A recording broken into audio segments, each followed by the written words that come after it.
Hello friends, welcome back to MA learning academy. मैं आप सभी का स्वागत करती हूं और आज हम एमए एजुकेशन के सेमेस्टर फर्स्ट के पेपर फर्स्ट के चैप्टर फर्स्ट के बारे में बात करेंगे। अगर आप नए हैं तो चैनल को सब्सक्राइब करें और बेल आइकन ज़रूर प्रेस करें ताकि आपको हर नई वीडियो का नोटिफिकेशन मिल सके। तो चलिए फ्रेंड्स, शुरू करते हैं। चैप्टर फर्स्ट है शिक्षा और दर्शन का अर्थ, प्रकृति और कार्यक्षेत्र। इसका पहला प्रश्न है, शिक्षा का संकुचित एवं व्यापक अर्थ बताते हुए शिक्षा की परिभाषा एवं विशेषताओं पर प्रकाश डालिए। शिक्षा का संकुचित और व्यापक अर्थ। शिक्षा का अर्थ व्यापक दृष्टिकोण में व्यक्ति के समग्र विकास से है, जबकि संकुचित दृष्टिकोण में इसे केवल शैक्षणिक संस्थानों तक सीमित रखा जाता है। शिक्षा के ये दो अर्थ इसकी विभिन्न परिभाषाओं और विशेषताओं के माध्यम से स्पष्ट हो जाते हैं। फ्रेंड्स, पहले शिक्षा का संकुचित अर्थ देख लेते हैं कि संकुचित अर्थ होता क्या है।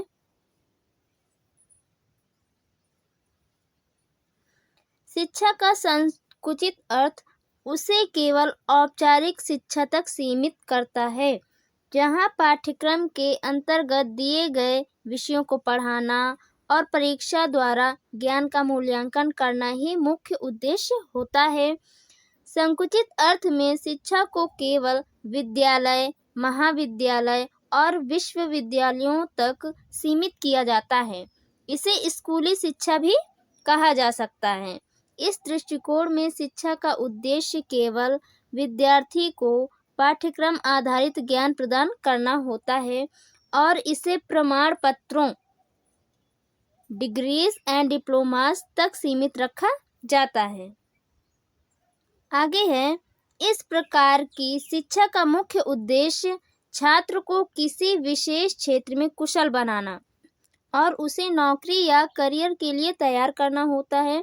उदाहरण के लिए गणित, विज्ञान, इतिहास और भाषाओं का अध्ययन मुख्यतः परीक्षा के लिए होता है, न कि जीवन के समग्र विकास के लिए। अब देख लेते हैं शिक्षा का व्यापक अर्थ, ब्रॉड मीनिंग ऑफ एजुकेशन।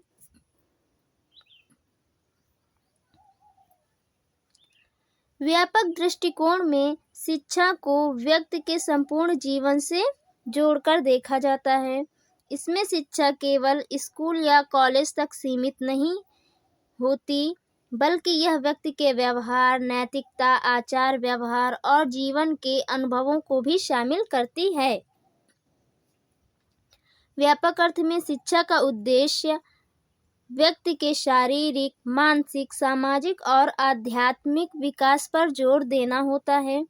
यह शिक्षा व्यक्ति को केवल ज्ञान अर्जित करने तक सीमित नहीं रखती, बल्कि उसे समाज का एक जिम्मेदार नागरिक बनाती है। इसके तहत शिक्षा का मुख्य उद्देश्य जीवन कौशल, नैतिक मूल्य और आत्मिक उन्नति होता है। इस दृष्टिकोण में शिक्षा जीवन भर चलने वाली प्रक्रिया होती है, जिसमें अनुभवों और परिस्थितियों से सीखना भी शामिल होता है। चलिए फ्रेंड्स, अब शिक्षा की परिभाषाओं के बारे में देख लेते हैं। शिक्षा की परिभाषाएं, डेफिनेशंस ऑफ एजुकेशन। शिक्षा की परिभाषाएं समय समय पर विभिन्न शिक्षा शास्त्रियों द्वारा दी गई हैं, जिनसे इसे संकुचित और व्यापक अर्थों का स्पष्टीकरण होता है। जॉन डीवी के अनुसार देख लेते हैं शिक्षा की परिभाषा। शिक्षा वह प्रक्रिया है जिसके माध्यम से समाज की धरोहर को अगली पीढ़ी तक पहुंचाया जाता है और व्यक्ति को समाज में समायोजित किया जाता है। दूसरी परिभाषा महात्मा गांधी के अनुसार है, शिक्षा वह है जो व्यक्ति के भीतर छिपी शक्तियों का सर्वांगीण विकास करती है। तीसरी परिभाषा स्वामी विवेकानंद जी के अनुसार है, शिक्षा का उद्देश्य पहले से विद्यमान पूर्णता को व्यक्ति में जागृत करना है। और चौथी परिभाषा प्लेटो के अनुसार है, प्लेटो के अनुसार शिक्षा एक ऐसी प्रक्रिया है जो आत्मा को अंधकार से प्रकाश की ओर ले जाती है। अब आगे है शिक्षा की विशेषताएं। शिक्षा की विशेषताएं कौन कौन सी हैं, क्या होती हैं, ये जानेंगे। शिक्षा की पहली विशेषता है समग्र विकास, होलिस्टिक डेवलपमेंट। शिक्षा का मुख्य उद्देश्य व्यक्ति के शारीरिक, मानसिक और आध्यात्मिक गुणों का समग्र विकास करना है। यह केवल शैक्षणिक ज्ञान तक सीमित नहीं है, बल्कि इसका उद्देश्य व्यक्ति को सभी दृष्टिकोणों से तैयार करना है। दूसरी विशेषता है सामाजिक प्रक्रिया, सोशल प्रोसेस। शिक्षा एक सामाजिक प्रक्रिया है जो व्यक्ति को समाज का सक्रिय और उत्तरदायी सदस्य बनने में सहायता करती है। शिक्षा के माध्यम से व्यक्ति समाज की अपेक्षाओं, नियमों और मूल्यों को समझता और आत्मसात करता है। शिक्षा की तीसरी विशेषता है स्थायी प्रक्रिया, लाइफ लॉन्ग प्रोसेस। स्थायी प्रक्रिया का मतलब है कि यह जीवन भर चलती रहती है। तो चलिए देख लेते हैं। शिक्षा एक सतत चलने वाली प्रक्रिया है जो जीवन भर चलती है। यह केवल स्कूल या कॉलेज तक सीमित नहीं है, बल्कि व्यक्ति के अनुभवों और जीवन की परिस्थितियों से निरंतर जुड़ी रहती है। चौथी विशेषता है व्यावहारिकता, प्रैक्टिकलिटी। शिक्षा का एक महत्वपूर्ण उद्देश्य व्यक्ति को व्यावहारिक और योग्य बनाना है, ताकि वह समाज में अपने कर्तव्यों और उत्तरदायित्वों को सही ढंग से निभा सके। शिक्षा की अगली विशेषता है नैतिक और आध्यात्मिक विकास, मोरल एंड स्पिरिचुअल डेवलपमेंट। शिक्षा व्यक्ति के नैतिक और आध्यात्मिक गुणों को विकसित करती है, जिससे उसका आचरण और चरित्र उत्पन्न होता है। यह उसे जीवन के कठिन निर्णयों को सही दिशा में लेने में सहायता करती है।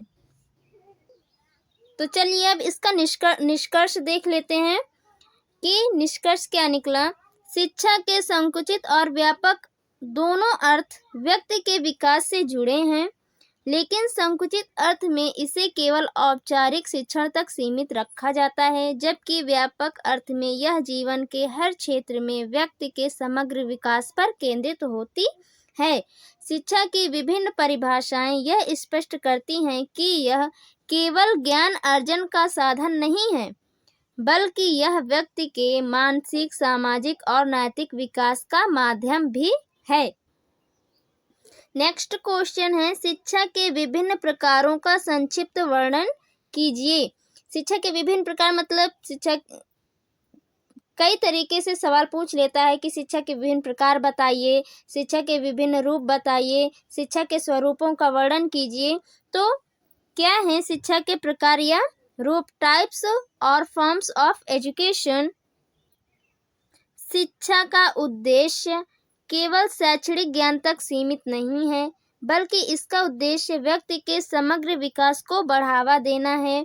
शिक्षा के विभिन्न रूप इसके व्यापक उद्देश्य और मानव विकास की विभिन्न आवश्यकताओं को पूरा करते हैं। इन्हें मुख्यतः 3 श्रेणियों में विभाजित किया जा सकता है। औपचारिक शिक्षा, फॉर्मल एजुकेशन, अनौपचारिक शिक्षा, इनफॉर्मल एजुकेशन, और तीसरा है अप्रचलित शिक्षा, नॉन फॉर्मल एजुकेशन। फ्रेंड्स, शिक्षा के अनेक प्रकार होते हैं और आगे हम इनको सभी को देखेंगे। पहला है औपचारिक शिक्षा, फॉर्मल एजुकेशन। देख लेते हैं औपचारिक शिक्षा होता क्या है। औपचारिक शिक्षा एक सुव्यवस्थित और संरचित प्रणाली है जिसे शैक्षणिक संस्थानों जैसे कि स्कूल, कॉलेज और विश्वविद्यालयों में प्रदान किया जाता है। यह शिक्षा सामान्यतः एक निश्चित पाठ्यक्रम, समय और निश्चित उद्देश्यों के साथ दी जाती है। औपचारिक शिक्षा के अंतर्गत छात्रों को एक निश्चित पाठ्यक्रम के तहत शिक्षा प्रदान की जाती है और इसका मूल्यांकन परीक्षा के माध्यम से किया जाता है। आगे देख लेते हैं औपचारिक शिक्षा की विशेषताएं। विशेषताएं क्या हैं? संगठित और संरचित प्रणाली। इसमें औपचारिक शिक्षा एक सुनियोजित और क्रमबद्ध प्रणाली है। इसमें समयबद्ध कार्यक्रम और सिलेबस होते हैं। दूसरी विशेषता है पाठ्यक्रम आधारित। इसमें छात्रों को निर्धारित पाठ्यक्रम के अनुसार शिक्षा दी जाती है। तीसरी विशेषता है प्रमाण पत्र और डिग्री। इस शिक्षा का परिणाम छात्रों को डिग्री, डिप्लोमा या प्रमाण पत्र प्राप्त होता है। शिक्षा का दूसरा रूप है अनौपचारिक शिक्षा, इनफॉर्मल एजुकेशन। अनौपचारिक शिक्षा वह है जो किसी औपचारिक संस्थान में नहीं दी जाती है। यह शिक्षा व्यक्ति को रोजमर्रा के अनुभवों, पारिवारिक वातावरण, मित्रों, समाज और विभिन्न गतिविधियों के माध्यम से प्राप्त होती है। यह शिक्षा किसी विशेष पाठ्यक्रम के आधार पर नहीं होती और ना ही इसका कोई परीक्षा या डिग्री से संबंध होता है। चलिए अनौपचारिक शिक्षा की विशेषताएं देख लेते हैं। इसकी पहली विशेषता है निर्धारित पाठ्यक्रम नहीं होता। अनौपचारिक शिक्षा में कोई निश्चित पाठ्यक्रम या संस्थान नहीं होता। दूसरी विशेषता है जीवन अनुभवों पर आधारित। इस प्रकार की शिक्षा जीवन के अनुभवों से सीखने पर आधारित होती है। तीसरी विशेषता है कोई औपचारिक मान्यता नहीं। औपचारिक शिक्षा के लिए कोई डिग्री या प्रमाण पत्र नहीं मिलता है। शिक्षा का तीसरा प्रकार है अप्रचलित शिक्षा, नॉन फॉर्मल एजुकेशन। अप्रचलित शिक्षा औपचारिक शिक्षा और अनौपचारिक शिक्षा के बीच की स्थिति होती है। इसमें छात्रों को नियमित विद्यालयी शिक्षा की तरह पढ़ने की आवश्यकता नहीं होती, लेकिन यह शिक्षा एक संरचित तरीके से दी जाती है। इस प्रकार की शिक्षा आमतौर पर वयस्कों, कामकाजी व्यक्तियों या उन लोगों के लिए होती है जो औपचारिक शिक्षा में भाग नहीं ले सकते। इसकी विशेषताएं हैं। पहली विशेषता लचीलापन। अप्रचलित शिक्षा में समय और स्थान को लेकर लचीलापन होता है। विद्यार्थी अपने सुविधा अनुसार इसे प्राप्त कर सकते हैं। दूसरी विशेषता है संरचित लेकिन अनौपचारिक रूप। इसका पाठ्यक्रम निश्चित होता है, लेकिन इसका संचालन अनौपचारिक रूप से होता है। चलिए शिक्षा के और अन्य प्रकार कौन कौन से हैं उनको भी देख लेते हैं। शिक्षा के अन्य प्रकार, इसमें पहला है व्यावसायिक शिक्षा, वोकेशनल एजुकेशन। यह शिक्षा किसी विशेष व्यवसाय या तकनीकी कौशल को सीखने के उद्देश्य से दी जाती है। इसका उद्देश्य छात्रों को नौकरी या व्यवसाय के लिए तैयार करना होता है। उदाहरण है इसका ITI, पॉलिटेक्निक कोर्स। दूसरा है मूल्य आधारित शिक्षा, वैल्यू बेस्ड एजुकेशन।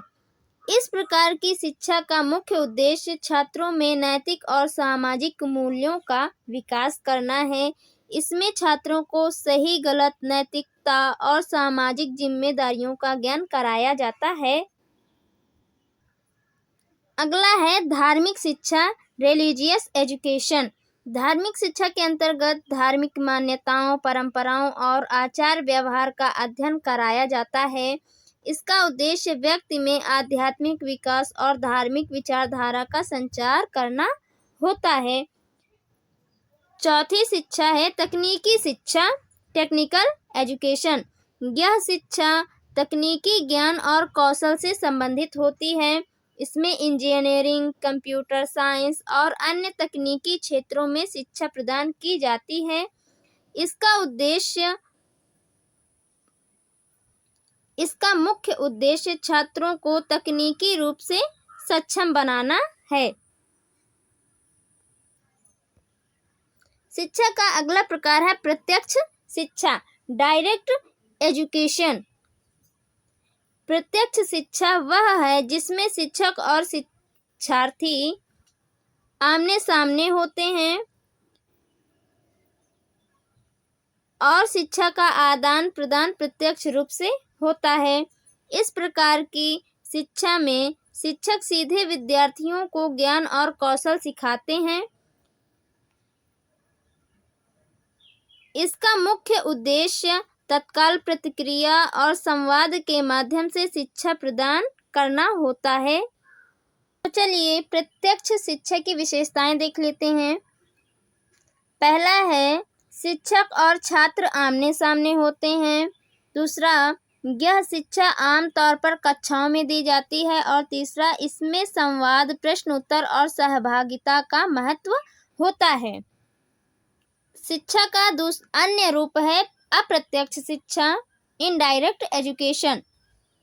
अप्रत्यक्ष शिक्षा वह है जिसमें शिक्षा का आदान प्रदान शिक्षक और विद्यार्थी के बीच प्रत्यक्ष संपर्क के बिना होता है। यह शिक्षा सामान्यतः विभिन्न माध्यमों से दी जाती है, जैसे कि पुस्तकों, टेलीविज़न, इंटरनेट या डिजिटल प्लेटफॉर्म्स के माध्यम से। यह शिक्षक की भौतिक उपस्थिति अनिवार्य नहीं होती।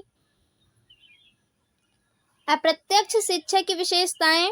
पहला है प्रत्यक्ष संपर्क की आवश्यकता नहीं होती।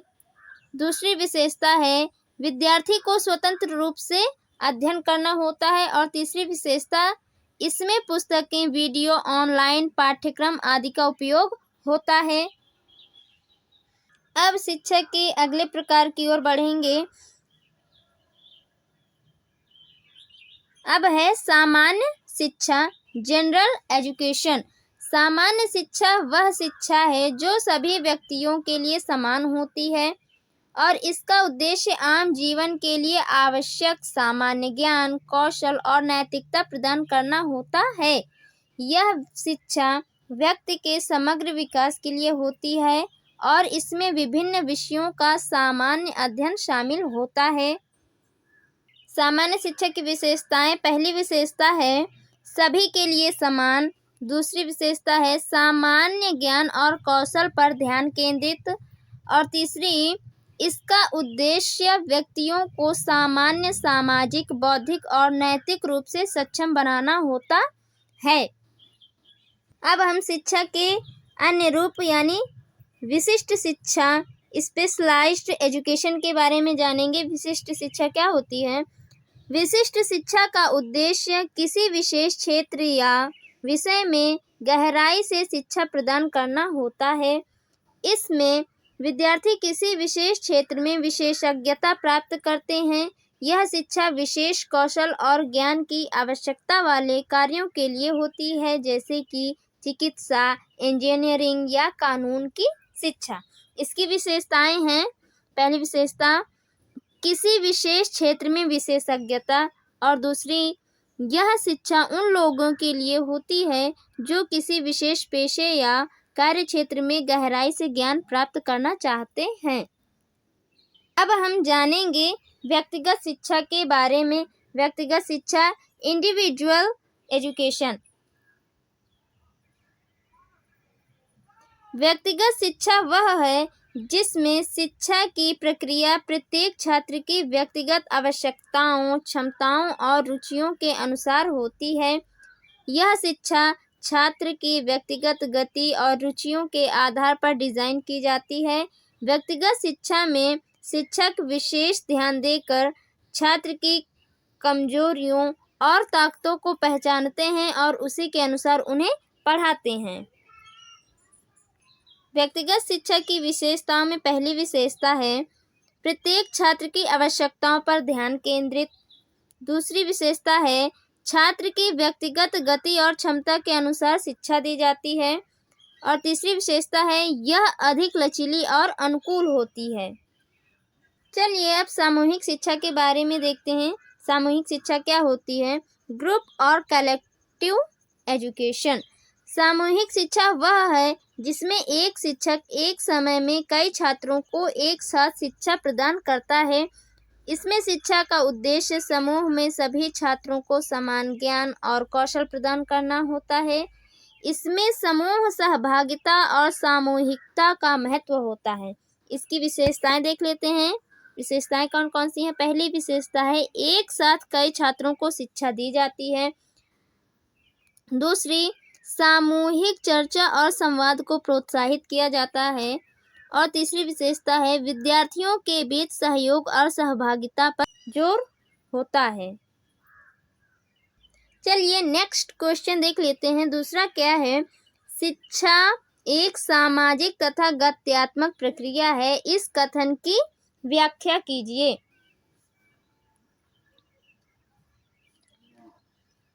तो शिक्षा एक सामाजिक एवं गतिशील प्रक्रिया की व्याख्या।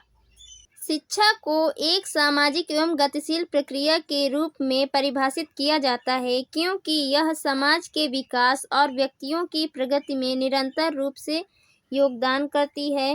यह केवल एक व्यक्तिगत क्रिया नहीं है बल्कि समाज के विभिन्न तत्वों से प्रभावित होती है और इसके द्वारा समाज का स्वरूप भी परिवर्तित होता है। आइए इस कथन को विस्तार से समझते हैं। इसमें पहले देखते हैं शिक्षा एक सामाजिक प्रक्रिया। शिक्षा एक सामाजिक प्रक्रिया के रूप में कैसे कार्य करती है देखते हैं। शिक्षा समाज की आवश्यकताओं और उद्देश्यों से गहरे रूप से जुड़ी होती है। इसे सामाजिक प्रक्रिया के रूप में इस प्रकार देखा जा सकता है। पहला, संस्कृति और परंपराओं का हस्तांतरण। शिक्षा के माध्यम से समाज की सांस्कृतिक, धार्मिक और ऐतिहासिक धरोहरों को पीढ़ी दर पीढ़ी हस्तांतरित किया जाता है। शिक्षण संस्थानों में विद्यार्थियों को सामाजिक मूल्यों, मान्यताओं और परंपराओं का ज्ञान दिया जाता है जिससे वे समाज में अपने दायित्वों को समझ सकें। शिक्षा एक सामाजिक प्रक्रिया है। इसका दूसरा कारण है सामाजिकरण। शिक्षा के माध्यम से व्यक्ति को समाज के नियम, अनुशासन और मूल्यों को सिखाया जाता है। यह उसे समाज का एक उत्तरदायी और जागरूक नागरिक बनाने में मदद करती है। स्कूल और शिक्षण संस्थान बच्चे को सामाजिक कौशल सिखाते हैं जैसे सहयोग, नेतृत्व और सामूहिकता। शिक्षा एक सामाजिक प्रक्रिया है। इसका तीसरा कारण है सामाजिक परिवर्तन का साधन। सामाजिक परिवर्तन का साधन। शिक्षा समाज में सकारात्मक परिवर्तन लाने का एक प्रमुख साधन है। यह समाज के पिछड़ेपन, अंधविश्वास और असमानता को दूर करने का कार्य करती है। जब लोग शिक्षित होते हैं तो वे समाज के विभिन्न मुद्दों को समझते हैं और उनके समाधान के लिए सक्रिय भूमिका निभाते हैं। तो फ्रेंड्स, ये थे 3 कारण जिनकी वजह से शिक्षा को एक सामाजिक प्रक्रिया माना जाता है। आगे देखते हैं शिक्षा एक गतिशील प्रक्रिया। Education as a dynamic process. शिक्षा एक गतिशील प्रक्रिया है। ये कैसे गतिशील प्रक्रिया है अब देखते हैं। शिक्षा केवल स्थिर ज्ञान के रूप में नहीं है बल्कि यह समय के साथ बदलती रहती है। इसे गतिशील इस रूप में कहा जा सकता है। शिक्षा एक गतिशील प्रक्रिया है। इसका पहला कारण है समाज के परिवर्तन के साथ अनुकूलन। शिक्षा समाज के परिवर्तन के साथ कैसे अनुकूलन करती है? शिक्षा एक सतत चलने वाली प्रक्रिया है जो समाज में होने वाले परिवर्तनों के साथ अनुकूलित होती रहती है। जैसे जैसे समाज में तकनीकी, आर्थिक और सांस्कृतिक बदलाव आते हैं, शिक्षा के तौर तरीके भी बदलते रहते हैं। उदाहरण के लिए आज के डिजिटल युग में शिक्षा का स्वरूप बदल गया है और ई-लर्निंग और ऑनलाइन शिक्षा का महत्व बढ़ा है। दूसरा है अविरल प्रक्रिया, कॉन्टिन्यूअस प्रोसेस। शिक्षा का कार्य जीवन भर चलता रहता है। यह केवल स्कूल और कॉलेज की सीमाओं तक सीमित नहीं रहती। व्यक्ति जीवन भर विभिन्न अनुभवों से शिक्षा प्राप्त करता है। इसे जीवन पर्यंत शिक्षा, लाइफ लॉन्ग लर्निंग के रूप में भी जाना जाता है। शिक्षा एक गतिशील प्रक्रिया है। इसका तीसरा कारण व्यक्तिगत और सामाजिक विकास है। तो चलिए व्यक्तिगत और सामाजिक विकास के बारे में देख लेते हैं। व्यक्तिगत और सामाजिक विकास। शिक्षा के माध्यम से न केवल व्यक्ति की बुद्धिमत्ता का विकास होता है, बल्कि इसका सीधा प्रभाव समाज पर भी पड़ता है। शिक्षित व्यक्ति अपने ज्ञान और कौशल के माध्यम से समाज की उन्नति में योगदान देता है, जिससे सामाजिक प्रगति भी सुनिश्चित होती है। शिक्षा एक सामाजिक और गतिशील प्रक्रिया है। इसका निष्कर्ष देख लेते हैं। शिक्षा एक सामाजिक और गतिशील प्रक्रिया है, क्योंकि यह समाज के विभिन्न तत्वों से प्रभावित होती है और समाज को प्रभावित करती है। यह जीवन भर चलने वाली प्रक्रिया है, जो व्यक्ति और समाज दोनों के विकास में महत्वपूर्ण भूमिका निभाती है। शिक्षा के माध्यम से व्यक्ति सामाजिक जिम्मेदारियों को समझता है और इसके माध्यम से समाज में सकारात्मक परिवर्तन लाता है। नेक्स्ट क्वेश्चन है, शिक्षा और दर्शन का अर्थ, प्रकृति और कार्यक्षेत्र का वर्णन कीजिए। तो चलिए देख लेते हैं। शिक्षा और दर्शन, अर्थ, प्रकृति और कार्यक्षेत्र। शिक्षा और दर्शन का संबंध गहरा और परस्पर पूरक है।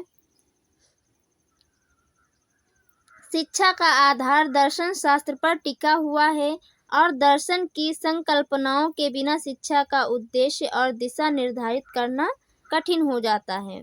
शिक्षा और दर्शन दोनों का उद्देश्य मानव जीवन के अर्थ, उद्देश्य और विकास के विभिन्न पहलुओं को समझना और स्पष्ट करना है। इस विषय में शिक्षा और दर्शन के अर्थ, उनकी प्रकृति और कार्यक्षेत्र पर विस्तृत चर्चा की जा सकती है। तो चलिए फ्रेंड्स, सबसे पहले हम यहाँ पर शिक्षा का अर्थ जान लेते हैं।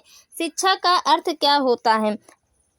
शिक्षा का अर्थ, मीनिंग ऑफ एजुकेशन। शिक्षा का उद्देश्य मानव जीवन को सुधारने, समाज के विकास में योगदान देने और व्यक्तित्व के संपूर्ण विकास में सहायक बनना है। यह ज्ञान, कौशल और नैतिकता का संवर्धन करने वाली प्रक्रिया है। शिक्षा के माध्यम से व्यक्ति को समाज, संस्कृति और जीवन के विभिन्न आयामों को समझने और सीखने का अवसर मिलता है। फ्रेंड्स, अभी हमने ऊपर इसकी शिक्षा की परिभाषाएं पढ़ी हैं, जो कि अलग अलग शिक्षा शास्त्रियों द्वारा दी गई थी। तो आप इसमें उसी को ऐड कर लीजिएगा आगे।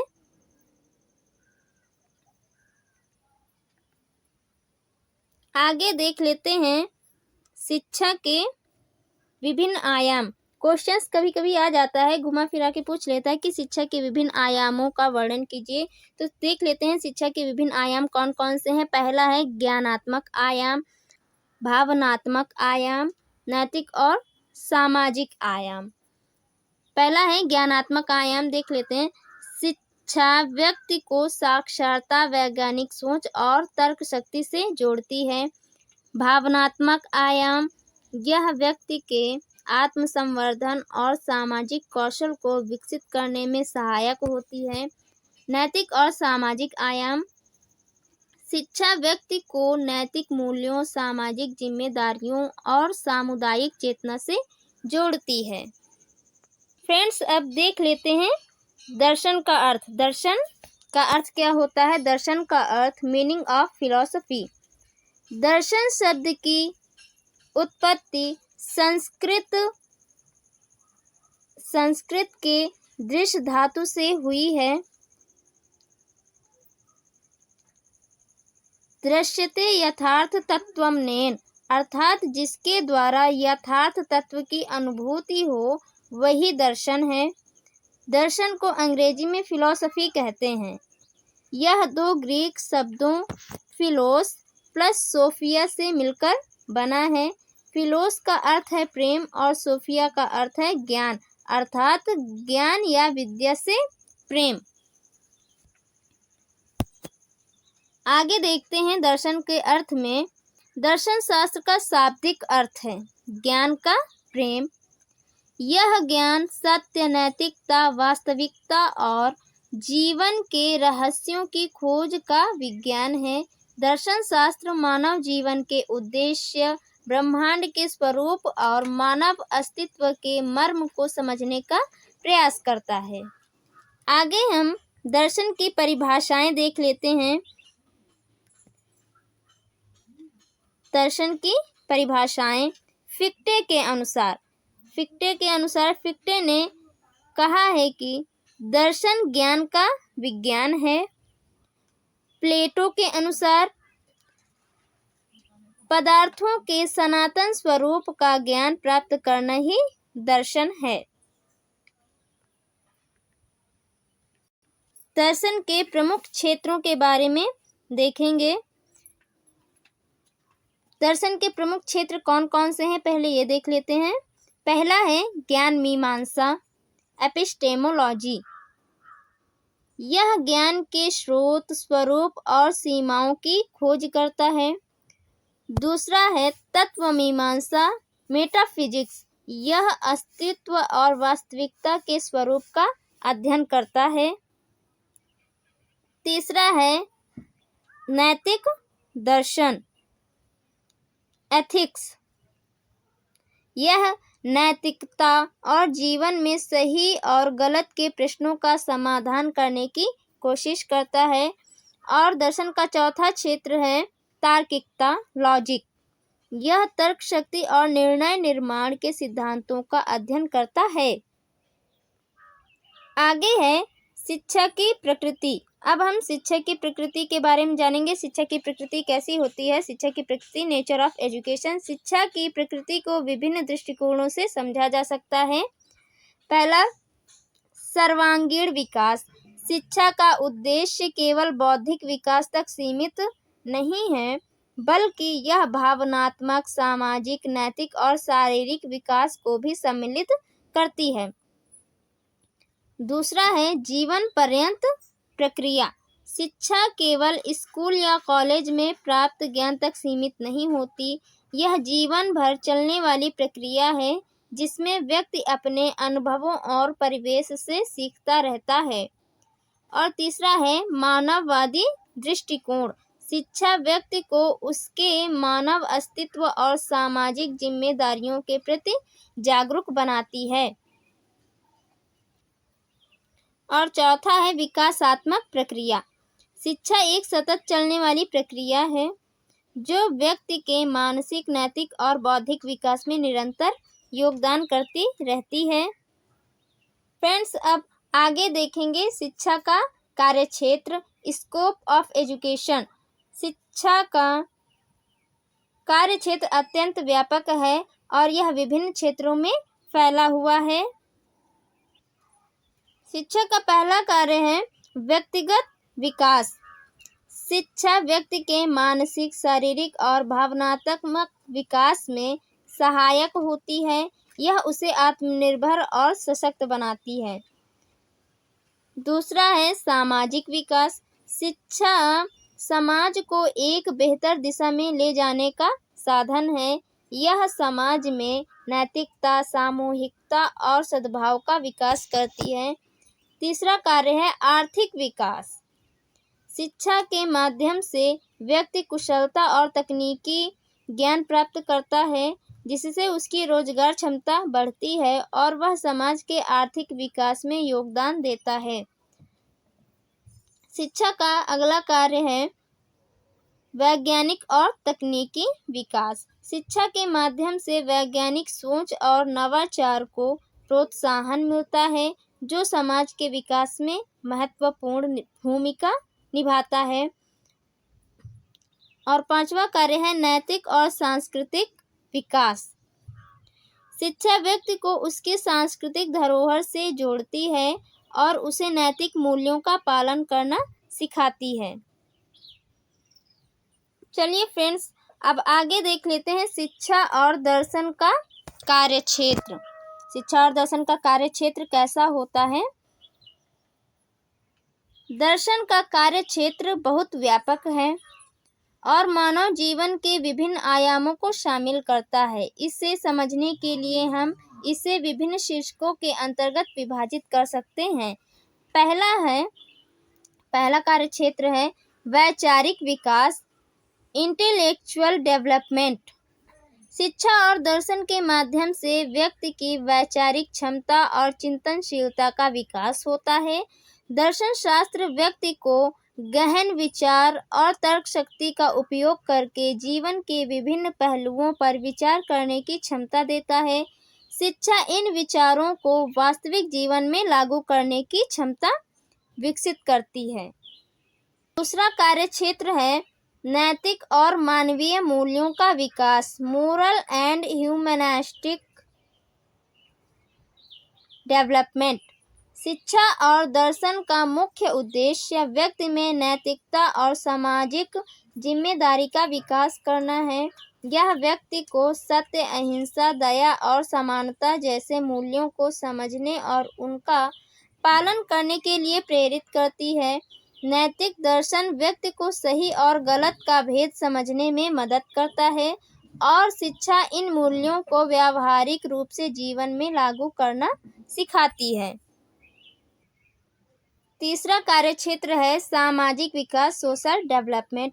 शिक्षा और दर्शन समाज के विभिन्न पहलुओं का अध्ययन करके सामाजिक विकास में योगदान करते हैं। सामाजिक दर्शन व्यक्ति को समाज की समस्याओं, उसके ढांचे और विकास की दिशा को समझने में मदद करता है। शिक्षा इस ज्ञान को समाज में सकारात्मक परिवर्तन लाने के साधन के रूप में इस्तेमाल करती है, जिससे सामाजिक सुधार और प्रगति होती है। शिक्षा और दर्शन का चौथा कार्यक्षेत्र है व्यक्तित्व विकास, पर्सनालिटी डेवलपमेंट। शिक्षा और दर्शन व्यक्ति के संपूर्ण व्यक्तित्व का विकास करने में सहायक होते हैं। दर्शन व्यक्ति को आत्मज्ञान की ओर ले जाता है और उसे आत्मविश्लेषण करने के लिए प्रेरित करता है। शिक्षा इस प्रक्रिया को मजबूत करती है और व्यक्ति को मानसिक, शारीरिक और भावनात्मक रूप से संतुलित बनाती है। इसके माध्यम से व्यक्ति की आत्मनिर्भरता और आत्मविश्वास का विकास होता है।